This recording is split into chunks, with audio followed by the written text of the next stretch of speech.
Donc, ce midi, nous recevons en entrevue M. Henri Saint-Georges qui sera à la bibliothèque de Berthierville pour donner une conférence. Bonjour, M. Saint-Georges, ça va bien? Ça va très, très bien. Je vous dis bonjour également. Bonjour. M. Saint-Georges, vous allez être à la bibliothèque de Berthierville pour donner une conférence qui, je crois, a pour titre « La force du... » Non, c'est pas la force du Non? vouloir et du pouvoir, quoique j'en parle. Okay. La force du vouloir et du pouvoir, et j'explique bien de quoi il s'agit. Mais j'ai donné un titre un petit peu plus concret à la conférence, plus compréhensible aussi peut-être. Faites-vous confiance, vous réussirez. Ah, c'est beaucoup plus simple à comprendre. Et puis, en peu de mots, ça laisse entendre tout ce qui est nécessaire de saisir à propos d'un titre comme celui-là. Vous, qu'est-ce qui a fait? Vous avez accepté l'invitation de la bibliothèque? Est-ce que c'est parce que... Bon... C'est moi qui ai fait une démarche auprès de la bibliothèque. J'en ai fait dans plusieurs autres villes. Et puis, j'ai essayé. C'est une tentative que je fais. Elle est heureuse et pas tout à fait heureuse, dépendant des endroits. Mais il y en demeure pas moins quand même que c'est une initiative qui, avec le temps, rapporte. Parce que ça ouvre d'autres horizons avec le temps, tu sais.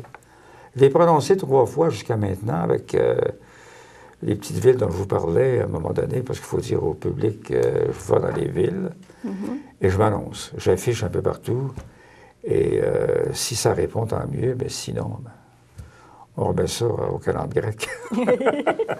Mais vous êtes un motivateur. Est-ce qu'on peut dire que vous êtes un petit peu dans la trame de M. Chaput, de Jean-Marc Chaput, ou si vous c'est comme... Tous les motivateurs, j'imagine, parlent à peu près de la même chose.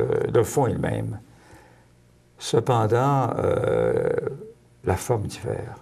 Okay. Ils ont une façon de percevoir les choses qui n'est pas nécessairement la même que chez un autre motivateur ou une autre motivatrice, parce qu'il y a des femmes aussi qui sont motivatrices.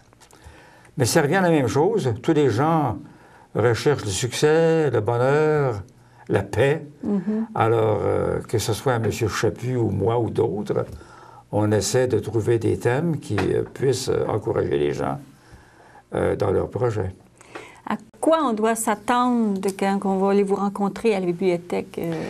Bien, moi, écoutez, les traits principaux, les éléments principaux dont je parle, c'est assez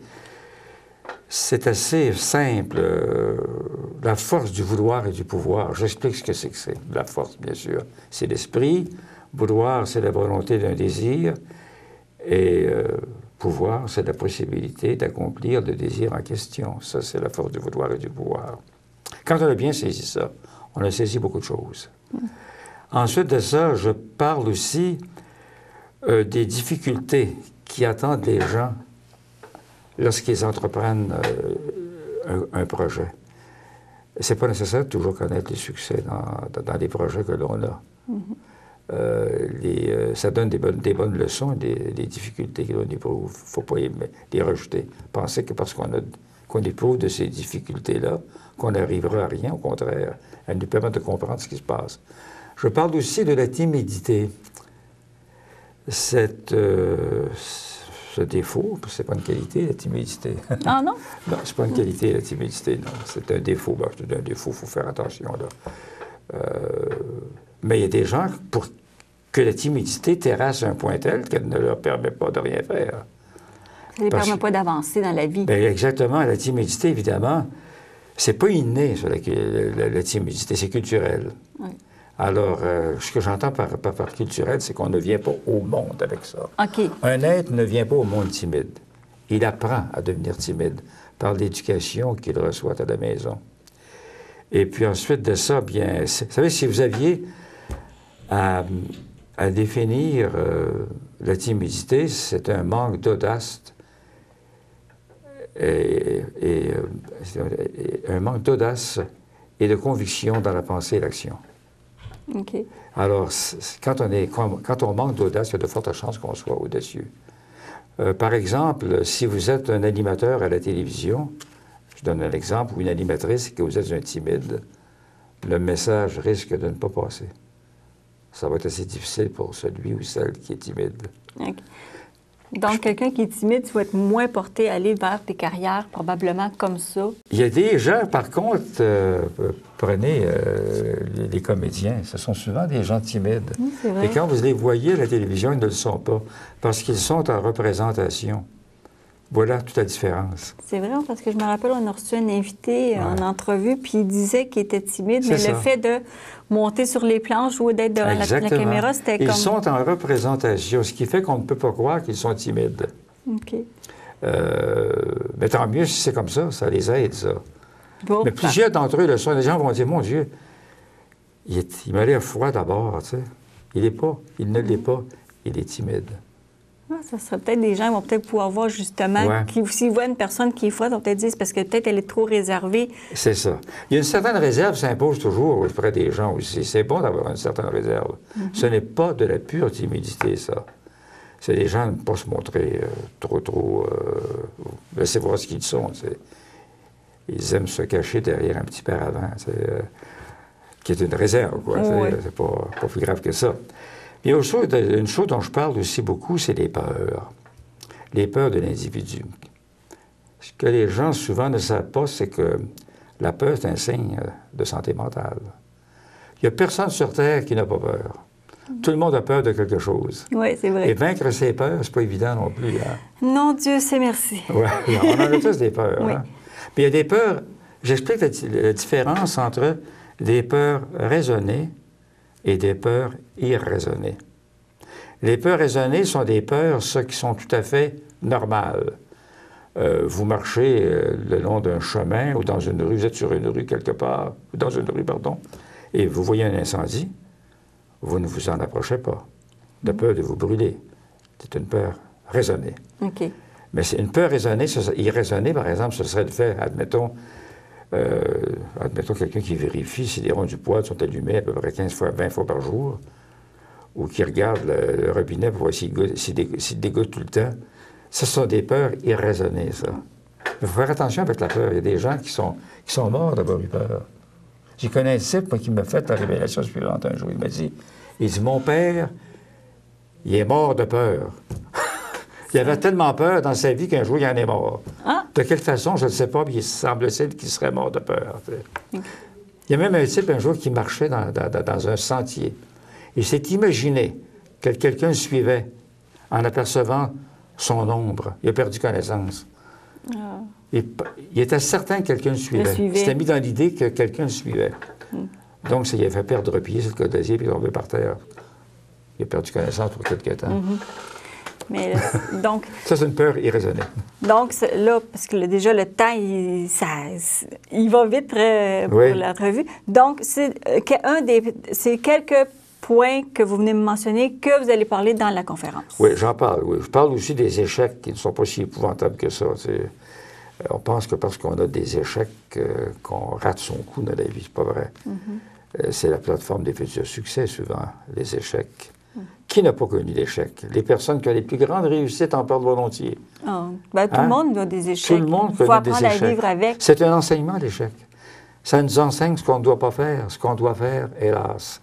Et ça nous aide à prévenir pour d'autres. Oui, c'est vrai. Absolument. Donc, on rappelle la date. Vous allez être le 18 mai à Berthier, mercredi, à 19h, je crois.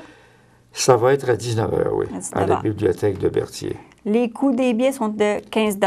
Oui. Si vous voulez en apprendre plus sur M. Saint-Georges et sa motivation qu'il va vous transmettre, rendez-vous à la bibliothèque mercredi soir. Et M. Saint-Georges, sûrement que vous les attendez en grand nombre. Ou si vous m'avez dit, vous préfériez plus des... Bien, moi, j'aime beaucoup des petits groupes parce que ça permet un échange plus simple, si vous voulez. C'est plus chaleureux. Les gros groupes, évidemment, c'est différent. Non pas, j'aime pas les gros groupes. Mais les petits groupes, je ne sais pas, moi, le lien est facile. C'est peut-être parce que c'est plus chaleureux, plus intimiste. C'est plus chaleureux, puis ça facilite aussi l'échange à la toute fin, parce que je permets toujours une période de questions à la fin. Donc, c'est un bel échange, questions-réponses. Souvent, ils me questionnent, et souvent, moi, je les questionne aussi. Alors, ça crée, je ne sais pas, moi, une belle atmosphère. Samedi matin à 9h30, nos téléspectateurs sont invités au Super Bingo télévisé diffusé depuis nos studios de Berthierville. Depuis maintenant plus de 15 ans, plusieurs adeptes de la télévision régionale se sont partagés un montant de 500 $ disponible chaque semaine lors de cette joute de bingo télévisée. Des animateurs, des vérificateurs bénévoles se succèdent à la caméra de CTRB dans le but de vous faire passer une petite heure agréable et payante le samedi matin. On peut se procurer les cartes de jeu chez les dépositaires autorisés participants à Berthierville, le marché Manègue, rue Sainte-Geneviève, face à l'église, dépanneur Formule 1, rue Notre-Dame, le marché IGA Extra sur l'avenue Jules Villeneuve, l'Auto-Québec au coin sur la place du marché, le Club de Neuf rue Montcalm, le pavillon Berthier rue Sainte-Foy, le marché Métro rue Notre-Dame, à Saint-Ignace de Loyola, le marché Aldo, rang Saint-Michel, et le dépanneur La Traverse sur le chemin de la Traverse. C'est un rendez-vous tous les samedis matins à 9h30 sur les ondes de CTRB, votre télévision régionale et communautaire. Toujours avec M. Saint-Georges. M. Saint-Georges, vous êtes un annonceur, animateur de Radio-Canada. Je l'étais, oui. Vous l'étiez, oui. Vous avez travaillé combien d'années? J'ai travaillé pour Radio-Canada durant 24 ans. Mais avant ça, j'étais pour la radio privée. D'ailleurs, tous les annonceurs de Radio-Canada, à 80 ont fait de la radio privée avant d'entrer au service de cet organisme-là. Donc, en ce qui me concerne, j'avais 28 ans en tout d'expérience, 4 ans de radio privée et 24 ans de télévision publique. Et de radio publique aussi, parce que les deux vous faisiez les deux ensemble. Ouais. Mais qu'est-ce qui vous a amené à Radio-Canada? Tout annonceur de l'époque désirait entrer à Radio-Canada. C'était d'abord très prestigieux. OK. C'était bien payé aussi. Ah oui? Des salaires meilleurs que dans la radio privée, bien entendu. Oh, oui. Quoique des gens dans la radio privée qui tiraient drôlement bien d'affaires, monétairement parlant. Mais c'était une question de prestige, et puis c'était, comme on dit, d'un côté du Canada à l'autre, de l'Est à l'Ouest, de l'Ouest à l'Est, si vous voulez. Et ça permettait de toucher à plusieurs domaines aussi. Vous aviez la radio AM, la radio MF, ou MA et MF, la télévision, ainsi que le service international. Le service international, ça nous permettait d'aller parler à l'Afrique, à l'Amérique du Sud et au sud des États-Unis. C'était un beau challenge. Oui. Mais en tant qu'animateur, est-ce que vous aviez une émission à vous ou si c'était dans le cadre... J'en ai eu plusieurs. D'abord, j'ai fait le téléjournal durant quelques années, avec d'autres, évidemment, pendant à peu près 2-3 ans. Presque 4 ans. Mais c'était pas le téléjournal d'aujourd'hui, là. C'est-à-dire que aujourd'hui, ce sont des journalistes spécialisés qui font les informations. Autrefois, l'annonceur était un type essentiellement commercial, mais il était le seul habilité à lire en ondes. Donc, forcément qu'il était amené, choisi pour lire les bulletins de nouvelles. On était à peu près une dizaine à se partager ce travail-là. Savez-vous qu'est-ce qui est arrivé à un moment donné? C'est arrivé une chose de bien bizarre. C'est d'ailleurs la raison pour laquelle j'ai quitté Radio-Canada. Je vais vous expliquer ça en quelques mots. OK. En 1970, la radio de Radio-Canada a cessé d'être commerciale. Il n'y a pas de réclame commerciale à la radio de Radio-Canada. Il y en a à la télévision, mais pas à la radio. Ce qui fait que le travail de l'annonceur en était d'autant plus diminué. Il perdait de son essence même. J'ai donc laissé le travail d'annonceur parce que je voulais entreprendre quelque chose qui faisait davantage mon affaire pour remplacer, évidemment, des lacunes que m'avait créées cette disparition de la réclame commerciale. Okay. Parce qu'un annonceur, c'est un type essentiellement commercial, s'il est un bon annonceur. Oui. Il y en a qui étaient un peu moins, là, mais ils n'en faisaient pas de commerciaux non plus. Donc, c'est la raison pour laquelle j'ai quitté mon emploi de Radio-Canada. Ben, j'ai fait d'autres choses par après. J'ai continué mon métier, mais de façon différente. En tant que... Ben, j'ai fait beaucoup de narration. Des centaines de textes de narration. Pour J'ai fait des films réclames ou... commerciales. Oui, ben, dans les rapports médicaux, par exemple. OK. On traduisait du français, de l'anglais au français. Ah. Alors, moi, je disais en français le texte qui était d'abord préalablement écrit en anglais. OK. Bon, c'est des textes qu'on a en français devant soi, là, puis on suit l'image, puis on place les mots, on place les phrases, tout ça. C'est un travail qui était bien passionnant. J'ai fait beaucoup de choses. J'ai eu une école de radio durant tout près de 10 ans. Avec votre fils que vous me disiez? Avec mon garçon, qui était très bon en radio lui-même. Il avait quelque peu tenté la radio, lui aussi, tu sais. Pas une carrière aussi longue que la mienne, mais quand même, il se débrouillait fort bien. Et puis, ensuite de ça, ben, comme je l'ai dit, j'ai fait de la réclame commerciale aussi. J'ai fait divers types de présentations. Les conférences, c'est venu beaucoup plus tard. Parce qu'étant donné que j'étais un communicateur verbal, je me disais, qu'est-ce que je pourrais bien faire pour continuer à parler? Comme je le faisais, bien, de façon différente, en changeant de cadre. Oui, parce que là, vous êtes à... C'est ça. allez... Et là, c'était m'adresser devant le public. Une conférence, c'est ça. On s'adresse devant le public, ce qui est très, très différent. Il n'y a pas de micro, il n'y a rien, là, tu sais. Mais est-ce que la transition entre les deux, c'est bien fait? Oui. Quand on a une certaine aisance à parler à la radio, on conserve cette aisance-là pour autre chose. Mais le fait, à la radio, qu'est-ce qu'on pourrait dire qui est la plus grande difficulté entre la radio et la télévision? Moi, personnellement, je trouvais qu'il était plus facile de parler à la radio qu'à la télévision. La radio, c'est plus intime. OK. Donc, si vous faites de la radio commerciale dans des postes de radio privée, vous êtes souvent celui qui prépare l'émission. Donc, vous êtes très, très, très conscient de ce que vous allez dire, forcément. Vous connaissez votre sujet. On connaît notre sujet. À la télévision, avec tout l'appareillage technique, c'est un peu différent. Il y avait ben là, ici, ça va bien parce qu'on a juste un caméraman, tout ça. Puis vous, en tant qu'intervieweuse. Mais dans les postes comme Radio-Canada, il y avait beaucoup de gens. Ça, c'est un peu dérangeant, selon moi. C'est un peu dérangeant. Il y en a qui... Pardon, je touche à mon microphone. Non, il y en a pour qui ça ne signifie pas grand-chose en tant que dérangement. Mais ça dépend.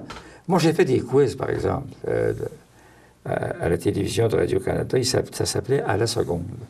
OK.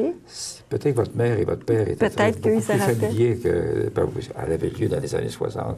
Ah, non, ça ne rajeunit pas son âme, ça.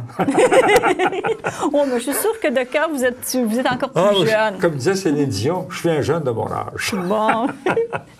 Alors voilà, c'est à peu près ça. Grosso modo, là, ça a été le gros de la carrière. Puis j'ai commencé l'écriture aussi. Oui, mais justement, vous avez apporté Oui, justement, j'ai écrit un livre. Je l'ai édité moi-même, d'ailleurs. La force du vouloir et du pouvoir, c'est ceci. Je ne sais pas si on peut le montrer, là. Ça, c'est un livre qui... bon, ça raconte toutes sortes de petites choses. C'est un livre sur la motivation. Ce sont des idées, des pensées, des considérations que je couche sur le papier là-dedans. Ça, c'est un petit livre qu'on peut se procurer chez Jean Coutu. Oui, oui. Si jamais des gens en veulent un, ils n'ont qu'à m'appeler au téléphone. Je demeure à Lanoraie et mon nom figure dans le bottin. Alors, ils n'ont qu'à d'appeler Henri Saint-Georges, puis je vais leur dirai ce qu'il en sera pour le livre. Si au pire, ils ne vous trouvent pas, ils pourront toujours communiquer avec nous, puis on pourra donner le numéro de téléphone. Ouais. Mais vous disiez, vous vous êtes édité vous-même. Ça doit être plus dur de s'éditer soi-même. C'est terriblement difficile parce que... Que de faire affaire avec une maison d'édition. Ben oui, c'est évident. Oui. C'est plus payant quand vous les vendez parce que vous touchez pratiquement le prix au complet. Oui, c'est vrai. Les maisons, les librairies vont prendre au maximum, il y en a qui prennent 40 mais c'est rare. En général, c'est 30, il y en a qui prennent 20 Entre 20 et 30 ça, c'est raisonnable. Tandis que si vous travaillez pour une maison d'édition, bien là, c'est à peu près pas combien qu'ils vont chercher chaque livre, mais c'est pas énorme. Il faut en vendre une quantité. T'sais. Si quelqu'un qui justement écrit un livre, s'il a les moyens, c'est peut-être mieux... S'il y a les moyens, c'est une affaire de rien. Il est mieux de s'éditer lui-même que de faire... je le faisais moi-même. Mais c'était pour l'expérience aussi, j'étais curieux. Mais est-ce que vous allez en refaire un autre? Oui, mais si j'en écris un autre, il va être édité, celui-là. OK. Alors moi, que je gagnerais à la loterie, je ferais beaucoup d'argent. Là, je pourrais recommencer. Mais je me trouverais une bonne maison de distribution, ce qui n'a pas été le cas pour la force du vouloir et du pouvoir. D'ailleurs, c'est le titre du livre, on le sait. Non. Je choisirais une bonne maison de distribution pour aller partout au Québec et ainsi qu'à l'extérieur, en Ontario. OK. Parce que, aussi bizarre que ça puisse paraître, j'en ai vendu pas mal à l'extérieur. Mais comme vous dites tantôt, vu que avec la télévision, vous étiez à travers le pays, ça vous tente pas d'essayer de l'envoyer, mettons, justement, dans les pays de l'Ouest pour voir que peut-être la réceptivité, ce ne serait pas aussi bonne qu'ici? Bien là, j'en ai pas fait imprimer beaucoup. OK, hein. ouais, Je ne tenterais pas vous... l'expérience d'en faire imprimer d'autres parce que c'est trop cher. Puis ensuite de ça, c'est beaucoup de travail et de responsabilité. Mais une deuxième édition, non, je ne me verrais pas en train d'accomplir ça. Mais si, par contre, je fais quelque chose pour une maison d'édition, là, je m'en fiche éperdument que ça me rapporte peu. C'est de transmettre l'idée, tu sais. Mais le livre que je suis en train d'écrire est un livre axé davantage sur la motivation. OK. Ça, c'est bon, ça, en ce qui a trait à la motivation. Mais ce que je suis en train de faire là, disons que c'est une façon différente de percevoir, de communiquer la motivation, si je peux me permettre l'expression. Okay. On va faire une courte pause, mais on va justement continuer d'en parler de la motivation avant la fin de l'émission, parce que vous avez un charisme pour motiver les gens, mais j'aimerais savoir comment vous faites pour aller les chercher. On fait une courte pause, on revient avec M. Saint-Georges après. Samedi matin à 9h30, nos téléspectateurs sont invités au Super Bingo télévisé diffusé depuis nos studios de Berthierville. Depuis maintenant plus de 15 ans, plusieurs adeptes de la télévision régionale se sont partagés un montant de 500 $ disponible chaque semaine lors de cette joute de bingo télévisée. Des animateurs, des vérificateurs bénévoles se succèdent à la caméra de CTRB dans le but de vous faire passer une petite heure agréable et payante le samedi matin. On peut se procurer les cartes de jeu chez les dépositaires autorisés participants à Berthierville, le marché Manègue, rue Sainte-Geneviève, face à l'église, dépanneur Formule 1, rue Notre-Dame, le marché IGA Extra sur l'avenue Gilles Villeneuve, l'Auto-Québec au coin sur la place du marché, le Club de Neuf, rue Montcalm, le pavillon Berthier, rue Sainte-Foy, le marché Métro, rue Notre-Dame, à Saint-Ignace-de-Loyola, le marché Aldo, à Rang-Saint-Michel, et le dépanneur La Traverse sur le chemin de La Traverse. C'est un rendez-vous tous les samedis matins à 9h30 sur les ondes de CTRB, votre télévision régionale et communautaire. Je suis Alexandre Girard et vous écoutez CTRB TV. De retour avec M. Saint-Georges, vous êtes comment qu'on fait quand on est un motivateur pour aller chercher les gens? Il faut d'abord se mettre à leur niveau. Ensuite, il faut évidemment avoir des idées intéressantes à transmettre, à communiquer. Okay. Quand je vous mentionnais déjà que les gens sont terrassés par des peurs, qui ne peuvent vaincre leur timidité, il faut rendre ça intéressant.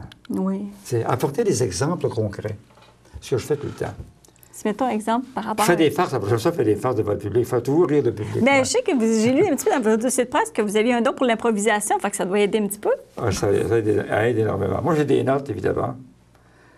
Et puis, ces notes-là, évidemment, je les développe.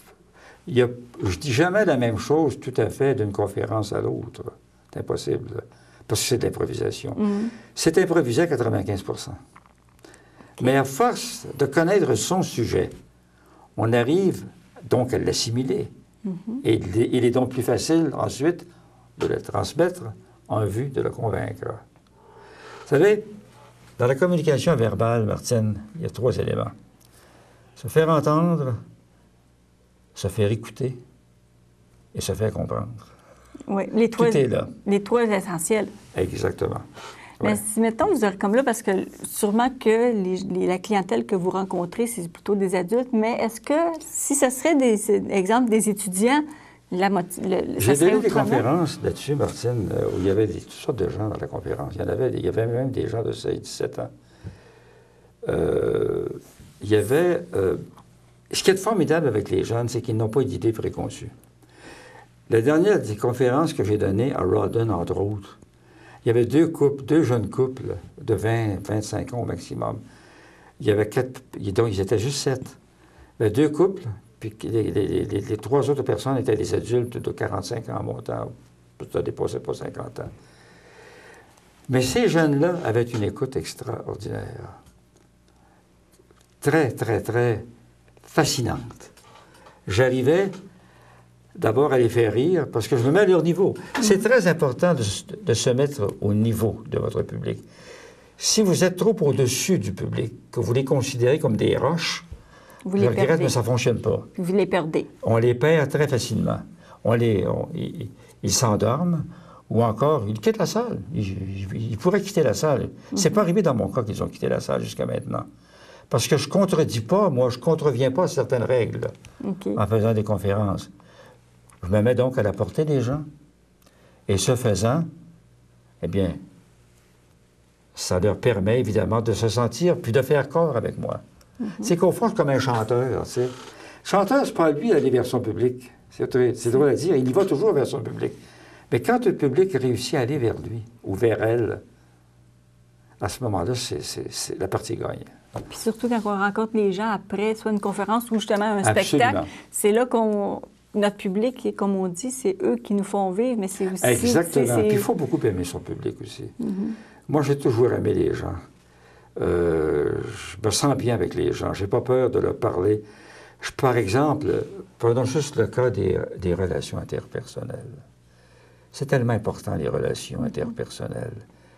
Il y a des gens qui ne connaissent pas le sens. Mais j'explique pourquoi il est si important de cultiver ces relations interpersonnelles. Tout est là.